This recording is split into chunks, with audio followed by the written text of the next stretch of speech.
in London. You were just telling me of your experiences. Yes, I've had 2 seizures on a flight before, and one time I was flying by Aeroflot, which is now no more, a Russian airline, and anyway, so I woke up and I remember getting on the plane, and I was supposed to be going to India actually at the time, and anyway I woke up. And 1 minute I was on the plane, and the next minute I woke up, and I was actually in Russia, in Moscow. The flight had been diverted because I had a seizure.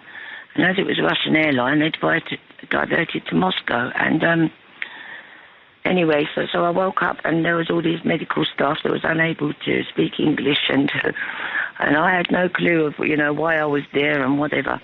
And I can't even remember how I got back onto a flight, but they put me on another flight, and then I ended up where I was supposed to be going. But another time I had a seizure on a flight, and all I remember is that I was absolutely starving, and I needed something to eat.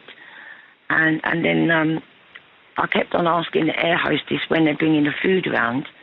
Anyway, but I did have a seizure, and anyway, all I can remember was as soon as I woke up, I looked around me and everybody was sitting eating dinner, and I wondered why the hell I didn't have no dinner, and I'd lost my temper, and I started shouting at the hostesses, "Where's my dinner? And how come everybody on this flight has got dinner except me?" And I really did lose my temper, and but anyway, it was only later, my daughter and some other people that were with me that told me that I'd had a seizure on the flight, and that's why I didn't have any dinner. And then, well, you had to eat humble pie that time, I imagine, given you losing your temper to the poor old air stewards and stewardesses.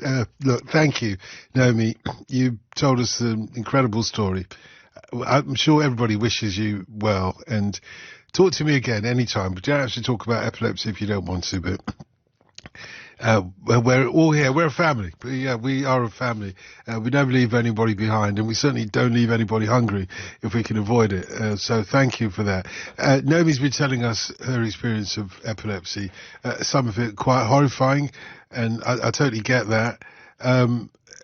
Your experiences, please. What do we need to know about epilepsy? I think Naomi pretty much summed up everything we need to know about her experience of it. What about yours? What do we need to know about epilepsy?